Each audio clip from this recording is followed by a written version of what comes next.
जिज्ञासु मित्रों, अभिनंदन है आपका दिव्य सृजन स्पिरिचुअल में। जैसा कि विदित है, हम शिव कथा के प्रसंगों को श्रवण कर रहे थे। अब तक हमने श्रवण किया कि किस प्रकार से पार्वती जी की तपस्या के ताप से दुखी होकर देवी पृथ्वी ऋषियों के पास गई, ऋषिगण देवताओं को संग लेके ब्रह्मा जी के पास और फिर विष्णु जी के पास, और विष्णु जी भोलेनाथ को उठाने के लिए कैलाश पर जाते हैं। शिव उठते हैं अपनी समाधि से और उठकर वह आश्वासन देते हैं देवताओं को कि उनकी समस्या का समाधान हो जाएगा और पार्वती जी की तपस्या भी टूट जाएगी। सब अपने अपने लोक को चले गए, सबको अपने अपने स्थान पर भेजकर भगवान शिव कैलाश पर्वत पर सप्त ऋषियों का आवाहन करते हैं। सप्त ऋषि भगवान शिव के समक्ष उपस्थित होते हैं और उपस्थित होकर प्रभु से कहते हैं कि हे महादेव, हे देवादिदेव महादेव, आज्ञा करें, आपने हमें क्यों स्मरण किया, हमारा आह्वान क्यों किया। भगवान शिव ने सप्त ऋषियों से कहा कि हे सप्त ऋषियों, आप सभी ज्ञानी हैं, तत्व ज्ञान आप सबके अंदर है, अतः मेरी इच्छा है कि आप सब जाएं और हिमाचल राज की पुत्री पार्वती की परीक्षा लें, उसके दृढ़ संकल्प की परीक्षा लें। मैंने सुना है कि वह मुझे पति के रूप में प्राप्त करने के लिए कठोर तपस्या कर रही है। यदि यह सत्य है तो जाकर उसकी परीक्षा ले, उसके दृढ़ संकल्प की परीक्षा ले। जैसे ही ये बात कही, सप्त ऋषियों ने कहा कि जैसी आज्ञा प्रभु, हम शीघ्र ही जाते हैं, उसकी परीक्षा लेकर आपको सूचित करते हैं कि पार्वती का संकल्प कितना दृढ़ है, वो अपने इरादे में कितने पक्की है, उसका निश्चय कितना दृढ़ है। ऐसा कहकर सारे सप्त ऋषि वैष्णव ब्राह्मण का रूप धारण कर उस वन में प्रवेश कर जाते हैं, जिस वन में पार्वती जी बहुत ही कठोर तपस्या में लीन थी। वहाँ पहुंचकर देवी पार्वती के पास, वहाँ पहुंचकर सारे के सारे सप्त ऋषि जिन्होंने वैष्णव ब्राह्मण का रूप धारण कर लिया था, वहाँ जाकर पार्वती जी को देखकर श्रीमन नारायण का कीर्तन करना शुरू कर देते हैं। भगवान का नाम लेना, विष्णु भगवान का नाम लेना शुरू कर देते हैं।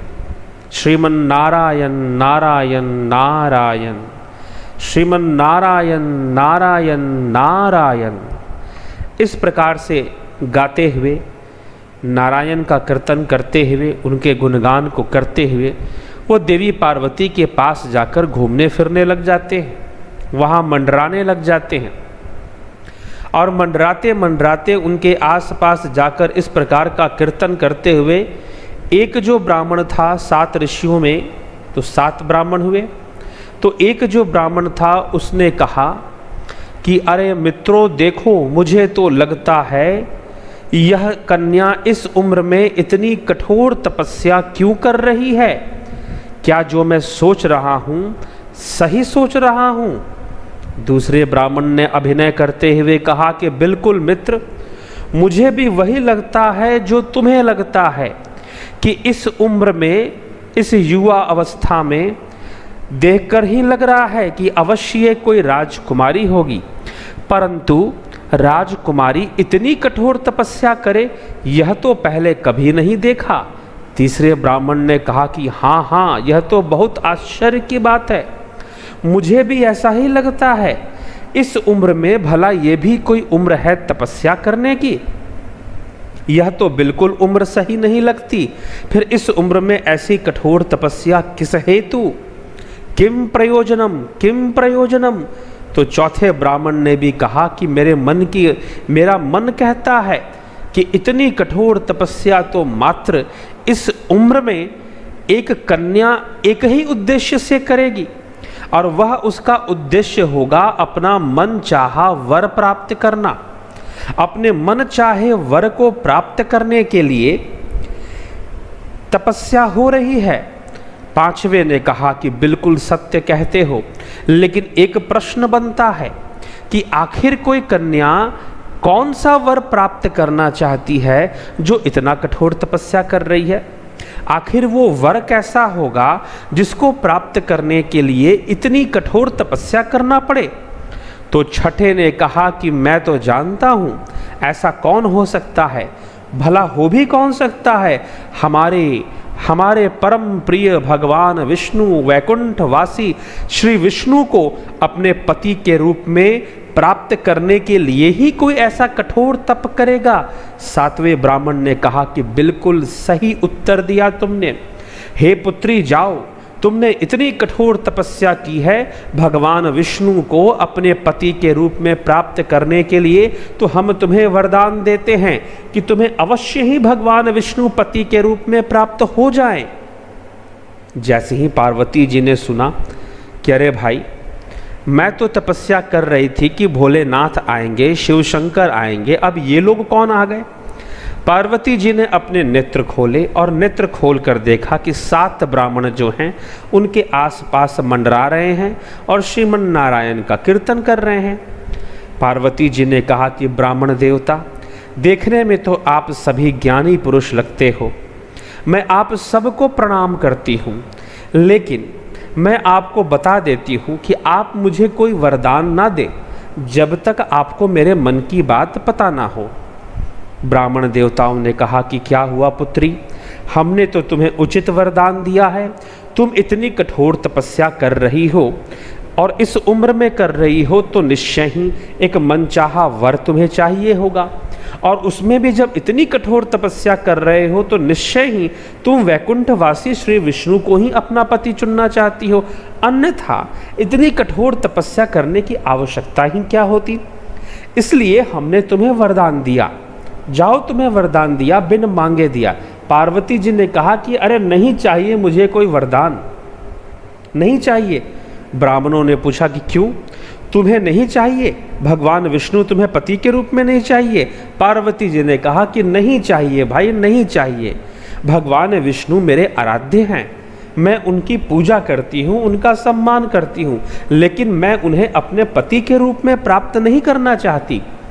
आपने बिल्कुल ठीक सोचा कि मैं पति के रूप में मनचाहा वर प्राप्त करने के लिए ही कठोर तपस्या कर रही हूँ, लेकिन वो भगवान विष्णु नहीं है, वो भगवान विष्णु नहीं है।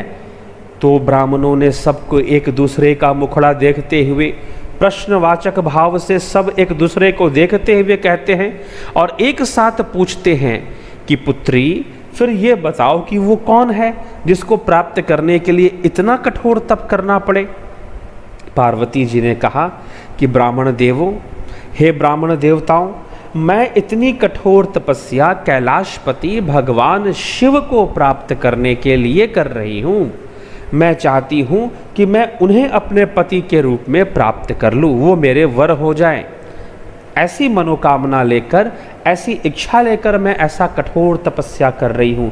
कहने की देर थी, भगवान शिव का नाम लेते ही 7 ब्राह्मणों ने अपने कान में उंगली डाल दी और कहा कि राम राम राम राम, तूने किसका नाम ले लिया? अरे वो अघोड़ी, उसको प्राप्त करने के लिए भी भला कठोर तपस्या करनी पड़ती है।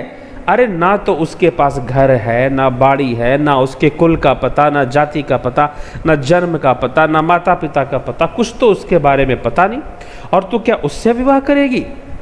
नहीं नहीं पुत्री, इतनी कठोर तपस्या करने के बाद उससे विवाह? नहीं नहीं, ये उचित नहीं है। तू अभी भी अपना निर्णय बदल सकती है, थोड़ी सी और तपस्या करेगी। इतनी कठोर तो तूने कर ही ली है कि तेरा शरीर अस्थि पंजर हो गया है, अब थोड़ी सी और कर लेगी तो फिर भगवान विष्णु तुझे मिल जाएंगे।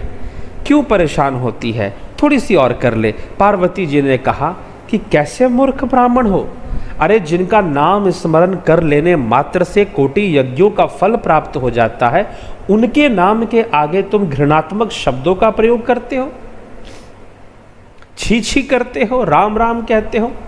अरे वो प्रभु तो स्वयं ही पवित्र है, स्वयं ही शुभ है। शिव का अर्थ ही है जो मंगल है, जो शुभ है। और आप कहते हैं कि नहीं, उनके नाम से आपको घृणा हो रही है। आप क्या सही में ब्राह्मण हैं? मुझे तो संशय हो रहा है आपके ब्राह्मणत्व पर।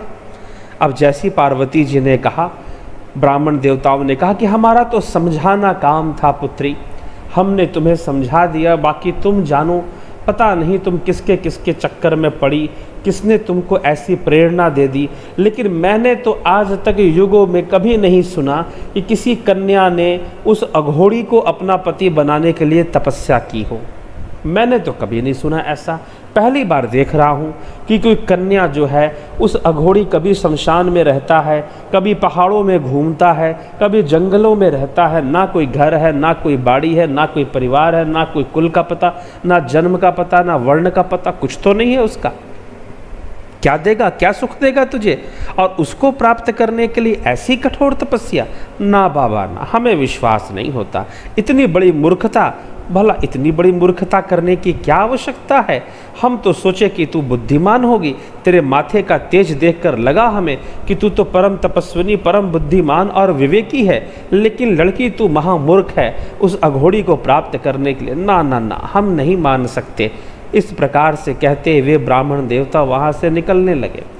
पार्वती जी ने कहा कि मैं तो शिव को ही अपना पति मानती हूँ और उन्हें पति के रूप में प्राप्त करना चाहती हूँ, बस यही मेरा उद्देश्य है, दूसरा कोई उद्देश्य नहीं है। सारे ब्राह्मण देवता वहाँ से चले गए, कैलाश पर्वत पर गए। भगवान शिव से ब्राह्मणों ने कहा कि प्रभु वो तो बड़ी ही दृढ़ संकल्प निकली, हमने तो उसे बहुत कुछ कहा, क्षमा करना प्रभु, हमने तो आपकी निंदा भी की, आपके नाम के आगे हमने छी छी कहकर भी कहा, जैसा आपने हमें संकेत किया था, आपकी बहुत निंदा की, लेकिन आप हमें क्षमा करना, ये तो हमने अभिनय में किया था। लेकिन वो हिमाचल राज की पुत्री तो पर्वत के समान उसका दृढ़ निश्चय है, उसका संकल्प पर्वत के समान है। उसे डिगाना, उसे भयभीत करना या उसे कोई लोभ देना भी संभव नहीं है। ये हम भली भांति जांच करके आ रहे हैं भगवान, इसलिए अब आप ही जाइए, तभी उसकी तपस्या रुकेगी, ऐसे तो रुकेगी नहीं। शिव जी संतुष्ट हुए और संतुष्ट होकर कहा उन्होंने सप्तऋषियों से, ठीक है सप्तऋषियों, आप अपने अपने लोक को गमन करें, अब मैं खुद ही देखूंगा जाकर पार्वती ने कैसी कठोर तपस्या की है। अब भगवान शिव ने अपनी लीला प्रारंभ कर दी। शिव जी ने वैष्णव ब्राह्मण का रूप धारण कर लिया और वैष्णव ब्राह्मण का रूप धारण करके फिर से वन के अंदर प्रवेश कर गए, उसी वन में जहाँ सप्तऋषि गए थे, जहाँ पर पार्वती जी कठोर तपस्या में लीन थी। और वहाँ जाकर पार्वती जी के समीप जाकर उन्हीं 7 ब्राह्मणों की तरह अभिनय करने लगे, श्रीमन नारायण नारायण का कीर्तन करने लगे, गोविंद बोलो हरि गोपाल बोलो, श्रीमन नारायण नारायण नारायण नारायण नारायण नारायण गाने लगे। और जब गाने लगे, कीर्तन करने लगे, आसपास मंडराने लगे कि धन्य हो बोलने लगे, धन्य हो पुत्री, धन्य हो कन्या, धन्य हो, इतनी कम उम्र में तूने ऐसी कठोर तपस्या की कि तेरी तपस्या के से इतना ताप निकल रहा है। तुमने बहुत ही सुंदर तपस्या की और तुम्हें अपना मनचाहा वर अवश्य मिलेगा। मैं जानता हूँ तू अपने मन चाहे वर को प्राप्त करना चाहती है, और इतनी कठोर तपस्या क्यों कोई करेगा। और निश्चय ही तू मेरे वैकुंठवासी भगवान नारायण, श्रीमन नारायण को अपना पति बना चुकी है, तू मन में उनको बसा चुकी है, वो तुझे अवश्य मिलेंगे, अवश्य मिलेंगे। अरे तुझे वैकुंठ में स्थान प्राप्त होगा पुत्री, वैकुंठ में स्थान प्राप्त होगा। इस प्रकार से बोलने लगे, इस प्रकार से बोलने लगे। पार्वती जी ने सोचा कि भाई ये क्या बात हुई, अभी तो 7 ब्राह्मण गए, अब ये 8वां भी आ गया और ये भी मुझे बिना मांगे वरदान दिए जा रहा है। मैंने तो कुछ कहा भी नहीं, वरदान दिए जा रहा है, ये बार बार आकर क्यों डिस्टर्ब कर रहे हैं मेरी तपस्या में। पार्वती जी ने धीरे से अपने नेत्र खोले और नेत्र खोलकर ब्राह्मण देवता से कहा कि ब्राह्मण देवता मार्ग भटक गए हो क्या। ब्राह्मण देवता ने कहा, शिव जी ने कहा कि नहीं नहीं पुत्री, मैं तो बस तुझे तपस्या करता हुआ देख यहाँ पर तेरे दर्शन करने आ गया हूँ। मैं तो बस तुझे देखने आ गया हूँ कि मैंने सुना कि किसी ने बहुत कठोर तपस्या की है, मुझे 7 ब्राह्मणों ने बताया तो मैं भी देखने आ गया। पार्वती जी ने कहा कि अच्छा वही 7 ब्राह्मण जो पहले आए थे? हाँ हाँ वही। तो मैं तेरे दर्शन करने आ गया कि मैंने सुना कि तू कठोर तपस्या कर रही है भगवान विष्णु को पति के रूप में प्राप्त करने के लिए। पार्वती जी ने कहा कि नहीं, आपने गलत सुना है, बिल्कुल गलत सुना है। मैं भगवान विष्णु को नहीं, मैं उनका सम्मान करती हूँ, उनकी पूजा करती हूँ, लेकिन मैं भगवान भोलेनाथ को, कैलाशपति को अपने पति के रूप में प्राप्त करने के लिए मैं कठोर तपस्या कर रही हूँ। ब्राह्मण देवता ने कहा कि राम राम राम राम, किस अघोड़ी का नाम ले लिया, मैं तो उसका नाम भी नहीं सुनता। अरे वो अघोड़ी, उससे तो विवाह करेगी पुत्री, तुझे क्या सुख मिलेगा? कौन मूर्ख है? तू मूर्ख है या तेरे माता पिता मूर्ख हैं? क्या तेरे माता पिता ने यही समझा कर भेजा है कि तू जाकर उस अघोड़ी को अपने पति बनाने के लिए तू ऐसी कठोर तपस्या कर? अरे भला उस अघोड़ी को पति बनाने के लिए भी तपस्या करने की जरूरत है? कुछ नहीं होगा, कुछ नहीं मिलने वाला तुझे। कैसा तूने अपना भाग्य चुन लिया है पुत्री, तेरे तो कर्म फूटे, तेरे तो भाग्य फूटे। क्या तू कह क्या रही है? क्या सुख मिलेगा? कभी शमशान में बैठा रहता है, कभी जाकर बर्फीली पहाड़ियों में बैठ जाता है, ना उसके घर का पता, ना कोई कुल का पता, ना नाम, ना जाति, ना वर्ण, कुछ नहीं, और तू उससे विवाह करेगी? कुछ नहीं मिलने वाला। हमारे भगवान विष्णु, वैकुंठवासी विष्णु, वैकुंठ जैसे सुंदर स्थान पे रहते हैं। तेरा जीवन सुख से भर जाएगा, आनंद से भर जाएगा, और भरा उस अघोड़ी के साथ तुझे क्या मिल जाएगा? क्या मिल जाएगा? अब शिव की निंदा फिर सुनी, शिव की निंदा फिर से सुनी। पार्वती जी खड़ी हो गई। पार्वती जी ने कहा कि अरे मूर्ख ब्राह्मण, अभी 7 आए थे, उनको मैंने भेजा समझाकर, तुझे उन लोगों ने नहीं समझाया कुछ कि तू आ गया मुझे समझाने के लिए? अरे शिव की निंदा करता है। अब ये स्थान अपवित्र हो चुका है। मैं बताऊं, मैं यहाँ रहने वाली नहीं, अब मैं यहाँ से जाने वाली हूँ, कहीं और जाके तपस्या करूँगी। शिव की निंदा करते हो, और जिन प्रभु का नाम स्मरण कर लेने मात्र से कोटि यज्ञों का फल प्राप्त हो जाता है, तुम उनकी निंदा करते हो। क्या यही तुम्हारे संस्कार हैं? यही तुम्हारा ब्राह्मणत्व है? यही तुम्हारा ज्ञान है? क्या तुमने प्रजापति दक्ष की कथा नहीं सुनी? वो तो साक्षात प्रजापिता दक्ष थे, प्रजापति दक्ष थे, वो तो ब्रह्मा जी के पुत्र थे। उनका क्या हाल हुआ था शिव निंदा करने पर, शिव से द्रोह करने पर? क्या तुम्हें तनिक भी भय नहीं है? इसलिए शिव की निंदा मत करो, और जो शिव की निंदा करते हैं उनकी जुबान काट लेनी चाहिए। अगर तुम ब्राह्मण नहीं होते तो मैं तुम्हारी जुबान काट लेती हूँ, और अगर जुबान ना काट पाओ तो उस स्थान को छोड़ देना चाहिए। ब्राह्मण देवता जाओ, तुम ब्राह्मण हो इसलिए तुम्हारी जुबान बच गई। अगर तुम ब्राह्मण ना होकर कोई और होते तो आज मैं तुम्हारी जुबान जरूर काट लेती, और अब मैं इस स्थान को छोड़ के जा रही हूँ। क्यों? क्योंकि तुम ब्राह्मण हो, इसलिए तुम्हारी जुबान नहीं काटूंगी और मैं ही चली जाती हूँ। और ऐसा कर कर अपना दंड कमंडल उठाया और पार्वती जी वहाँ से चल पड़ी। अब जैसे ही चल पड़ी, शिव जी ने देखा कि भाई ये तो ना मानने वाली। शिव जी ने अपना ब्राह्मण रूप त्याग दिया, अपने अवधूत रूप में त्रिशूल लेकर, गले में वासुकी नाग साक्षात अपने रूप में पार्वती जी के सामने खड़े हो गए। जब खड़े हुए तो पार्वती जी ने जैसे ही देखा, पार्वती जी ने कहा कि भगवान आप मेरी ऐसी कठिन परीक्षा ले रहे थे, इसलिए आए थे? पार्वती जी साष्टांग दंडवत प्रणाम करती हैं भोलेनाथ को, और भोलेनाथ शिवशंकर कहते कि हाँ पार्वती, मैं तुम्हारा दृढ़ निश्चय और दृढ़ संकल्प की परीक्षा लेने आया था। अब मैं संतुष्ट हूँ, इसलिए जाओ, अब तुम्हें वन में भ्रमण करने की आवश्यकता नहीं है। अपने घर जाओ और अपने माता पिता को बताओ कि तुम्हें शिव का दर्शन प्राप्त हो गया है, और शिव ने तुमसे विवाह करने का वचन भी दिया है। मैं तुम्हें वचन देता हूँ कि मैं तुमसे अवश्य विवाह करूँगा, तुम्हारी इस इच्छा को पूर्ण करूँगा।